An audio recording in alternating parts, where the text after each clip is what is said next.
look, Deadpool 3, Deadpool and Wolverine, whatever the hell it's called, is a spectacular movie. That's just the reality, right? Like this is what Marvel is supposed to be. This is a comedy. This is a drama. Like this is Marvel, right? Marvel, what Marvel started as, and what it always has been. To be fair, if you look at the Marvels and you look at other things they've done, right? The best movies they make are comedies where the kind of heart and the soul is kind of inside the movie itself, right? They did the same thing with Deadpool. This is a movie which is hilarious. Like there are like large stretches of time where you're just laughing, right? I don't know the last time I just laughed in a movie like that, but yet there's still the heart, right? So you're like, I don't know if I should laugh tears of laughter, tears of big sadness, right? And you got these emotional moments with Deadpool. You got these emotional moments with Wolverine, right? And yet you still got again all of the like joy of a dead. Like there's that one stretch for, a good. Oh Lord, there's that stretch like which was like a good 10 minutes long, basically. And this stretch was when they had nice Deadpool, you know, taking the bullets, right? And he's like, oh, this is a triage unit or whatever. And then he goes and he's like, you're gonna be okay. Say you're well, you're getting shot, right? And those are the moments where it's like I that entire sequence, I was just in tears of laughter. Like the entire theater was in tears of laughter, right? But you have those moments, and those are moments where that is peak comedy, right? And that might be the funniest moment in the entire. Like I don't think I've laughed that long. Like that was like 10 minutes of just laughing, and I think that's something spectacular, right? And that's something Marvel does really well. And I think this movie really personified what Marvel does really well, right? And there, by the way, this is a clear departure from what we've seen from Deadpool, because Deadpool 1 is a masterpiece. We won't even take that away from it. Deadpool 2 is bad. Like, I love Deadpool. Deadpool 2 is bad. Like, this is what happens when you give Ryan Reynolds full reign to do whatever the hell he wants, and he kind of goes off the walls. Deadpool 2 was not a good movie. It was, they had moments, but it was still a bad movie compared to Deadpool 1. And definitely compared to Deadpool 3. Right? Because again, you lost Deadpool 2, the problem with that one was it lost the heart, right? It was just kind of these like over the top, fourth wall breaking nonsense. Deadpool 3 brought back the heart that Deadpool 1 had, right? And again, Deadpool 1 had this, Deadpool 3 has this. There are these scenes where you just have Deadpool not using weapons to fight, right? Obviously in the big finale of Deadpool 1, he has like 7 bullets or whatever it is, right? And and in this one, obviously at the beginning of the movie, he uses Wolverine's skeleton, right? And again, and there was just so many jokes. Even I felt like there were jokes which some people would miss, right, and it would go over some people's heads. But then there'd be another joke like 3 seconds later, so they'd still be you'd kind of all laugh at the same time, right? Like, and we'll talk about the cameos later. But like there were these jokes. Like I remember there was the one where he pointed like out Wolverine's costume, like you're like a superhero for the Los Angeles Rams. I was in tears of laughter, right? But I understood that. I'm sure there are people in that. I know there are people in that theater who did not understand that in the same sense. They kind of felt okay, you should laugh here, but people didn't understand that. So but then he would say something else that was funny, right? And also highly like again. Did people think Disney can't make an R-rated movie? That was an R-rated movie. I mean, look, did he have sex? No. Did he talk about sex and cocaine and all this other stuff? Yeah, absolutely. He swore all the time too. So like any blood and all that stuff. Like it was an R-rated movie, and I think that's like at the end of the day, we'll see if the initial reaction is like what happened in the first one. Where it was like, oh, it's a superhero movie, it's gonna be fine, and then it turned out no, this is bad. People might say, oh, it's a Disney movie, it's fine, and then it turned out really bad. But again, like this was a perfect movie, and this was a perfect conclusion to Wolverine. Like I was worried about how they were gonna do it, kind of like to some extent, because it's like you never know with the Wolverine, when you had such a perfect ending with Logan. But they acknowledged that, and they kind of just said, no, he's dead. That version of him is dead, and here's another version. Also, can we just go back a sec? Sorry, I know I'm a little bit all over the place, and I will do on the CIUT Movie Madness with Khalil Jamal podcast, I will do a proper review, proper-ish review, more, I guess, competent review. But for now, I'm just going to kind of say words. And like I think they did the multiverse in the right way, and I mean they joked about it a lot, right? But they think they did it in the right way with this movie, because you got these characters, but it didn't feel excessive, and it also didn't feel like it was being underutilized, right? Like, it didn't feel like, oh, they could have just done this and fixed it with the multiverse, right? Like, it felt like they actually, kind of did it. They thread the needle perfectly between overused cheat code and, just enough so it doesn't feel like, again, you're not using it enough. You know what I mean? Like, it doesn't feel like, oh, well, all the problems could be just solved if you just did this. The other thing was the way they did some of these fight scenes. Like, and again, I'm going to get to the cameos at the end. That's the end. I'm going to talk about that later. So, yeah, the way they did these fight scenes was remarkable, right? There were these moments where you're just like, Marvel doesn't normally do like the fight scenes were really well choreographed, and again, that's not something that's normal for Marvel. So I thought that was another thing which was just fantastic, and they were also all the fight scenes were in the day pretty much, or like were all relatively bright, which again is something very unique to this movie and a few others that Marvel's done, because Marvel fight scenes normally are not the what's the word, the greatest ever, right? And I think, between this and what we will get with Captain America 4, this is going, like, Marvel has figured itself out. And by figured itself out, I mean, it was never broken. People just thought it was. And I think, again, as I've said, this movie was the thing that people, like, there was this time, this time off. People kind of, like, people wanted Marvel badly, as much as they wouldn't want to admit it.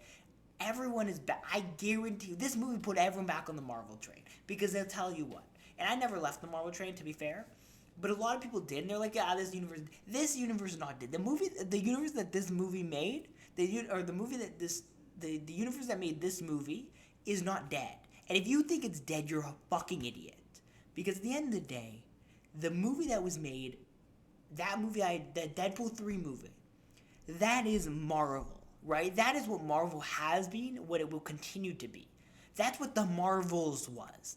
But yeah, with a little bit less swearing and a little bit less white people. Right? But, like, that's what it was. And like it or not, and people will push back and say, oh, no. That's what it was. It was a comedy with heart intertwined into it, right? And that's what you got with this movie. Yeah, there were cameos in this movie. Yeah, it was fun. They had TVA in this movie, right? There were some, like, nice, like, references. But again, it didn't hit you over the head with it, right? Which was some of the weakness of Marvel. They kind of just hit you over the head with it. Here they didn't. There was that one moment where Deadpool just explained exactly what episode you could figure out what was going on, like, from Loki, because there were ties to Loki. But again, they explained it well, and again, it's Deadpool, so they have an advantage in that regard. But still, that was part of it, and that was something which I thought was done remarkably well. And then obviously the way they handled the cameos, and we got there now. So look at that. The cameos I thought were fantastic. Obviously Wolverine was great. Henry Cavill's Wolverine was unbelievable. Johnny being back, and again, I think we all kind of thought, at least I know everyone in the theater was like, oh, Cap, when Chris Evans came and then he turned to Johnny. So that was awesome. And then obviously we got the now I'm gonna tell you, and I was very, there were some predictions I made, like, during this movie. Like, I'll make prediction in my brain, or whisper them to the person next to me. But in this case, I made them in my brain, and then, like, when they said, "Oh, there's 4 of us" or whatever, I was like, well, every time, like, after Elektra came in, I was like, oh wow, this is gonna be Daredevil. Ben Affleck's Daredevil. Nope. Ben Affleck's Daredevil. Nope. Ben Affleck. No. And then they're like, there's 4 of us, and this is definitely Ben Affleck, and they're like, he's dead. I'm like, oh crap. But then again, we got Punisher. I don't know why they didn't bring back Ben Affleck as Daredevil. I was very disappointed by that. I'm assuming it's because Ben Affleck probably said no. I have to assume. I'm assuming same thing with Punisher. What's his face? Thomas, whatever his name is. I have to assume he also said no, because I feel like that they probably want to have both of them in, and I feel like they must have had to say no in order for them to not be in it. But we got, obviously, X-23, 5, whatever, baby Wolverine, Laura, and we got Daphne Keane obviously was back in that role. And by the way, shout out Daphne Keane for keeping this quiet, because I think she actually denied the fact that she was in this movie. So shout out that. We also got Dogpool, and Nice Deadpool, obviously. But those weren't really and Lady Deadpool and Kidpool. But, like, again, those were kind of not cameos. Like, those are cameos the same way, like, Lady Loki was a cameo in Loki. Also, maybe we should have this was handled better than the Loki variants were, to be fair. Um, Also, the weird thing, again, I'm kind of going on tangents right now, but like we didn't get to see Loki. I really thought we were gonna get him at the end, and he was gonna kind of just come in and fix everything. He didn't. It was weird. I would really, again, I thought we would have gotten him because this is obviously post Loki TVA just based on the way it's set up and their goals, right? They're not pruning universes anymore, and all of that. But I don't know. I thought we would have gotten Loki for sure. So I was kind of surprised about that. The other thing they did, and this pissed me off, to be honest, they did the biggest tease with the Wolverine Hulk showdown that they never showed us. Like, I really thought we were going to get something from that, just like one scene, but we didn't even get like a full look at Hulk. I was like, Ed Norton coming back, man. It's going to be great. They're going to do Ed Norton Hulk versus Wolverine. Oh, that's what we need. No, none of that. And so again, that also kind of pissed me off a little bit because it's like they really got close to it and they knew what they were doing, obviously, and they just did this intentionally and it sucked.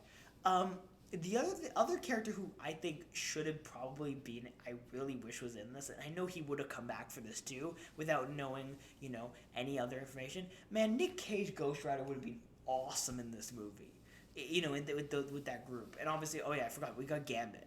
And obviously, like, I feel like half the universe doesn't understand why it's so funny that, Gambit's in this movie and why he kept making jokes about how he never got a chance, basically, because, of course, his movie got canned 300,000 times. And then Wesley Snipes saying he's going to be the only Blade ever, and everyone understanding that there will never be another Blade because Mahershala Ali's Blade will never actually get made. But, like, those were the things where it's like, yeah, you didn't understand those, but then 5 seconds later they make a joke that everyone understood, right? And so you just...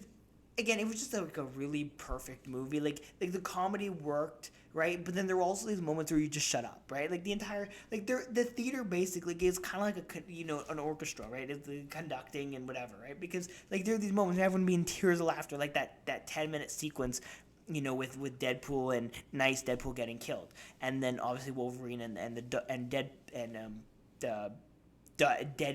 pool.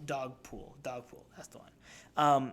And you had these moments where like you understood, everyone understood, right? We got to laugh. Then it was like boom, like a conductor, and everyone went quiet, right? When they were sacrificing themselves with the music, right? Like that's what everyone like there were those like that ability to control your audience like that is remarkable. And it's again, Sean Levy, by the way, oh my god, man, that man is fantastic. Again, you always need a director who can control Ryan Reynolds' like worst impulses, because again, when you have a lame duck director who's there kind of just for the action scenes, like you did with Deadpool 2, right? And when you get rid of the director who's really like the director, it's kind of like in on a basketball team, right? If you get rid of the coach and you just got like a really talented player, they're not necessarily going to be a great player. Like unless you're LeBron James, you're not really going to be a great.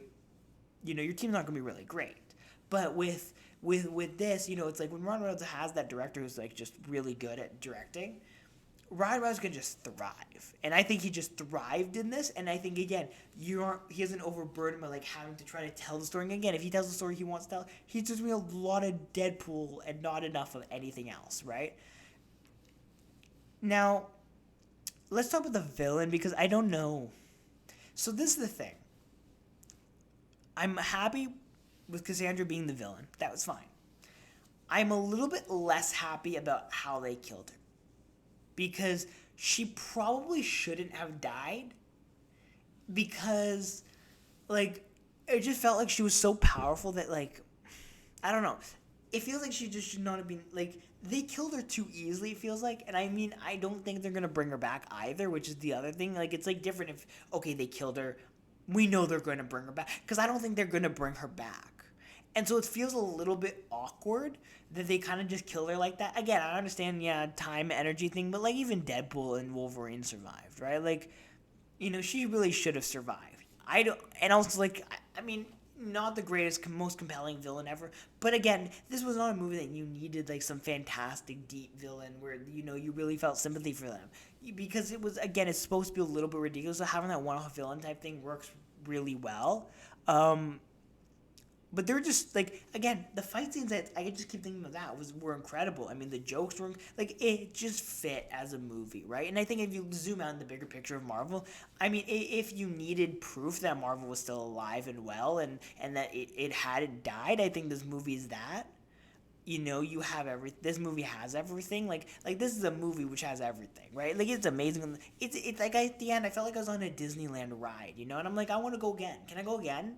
And that's the Marvel thing. They like, this is obviously not an insult because I've never insulted Marvel, but like, they are amusement park movies or roller coaster movies, whatever that stupid director said, right? Like, that's what they are, and that's okay. I have no issues with that. I'm actually beyond happy if they keep doing this, because I want to be able to, like, after a ride, I'm always like, I want to do that again, and then I see the line, I'm like, no, right? And like, the same thing here, right? It's like, I got off that ride and I'm like, I want to go again. Can I go again?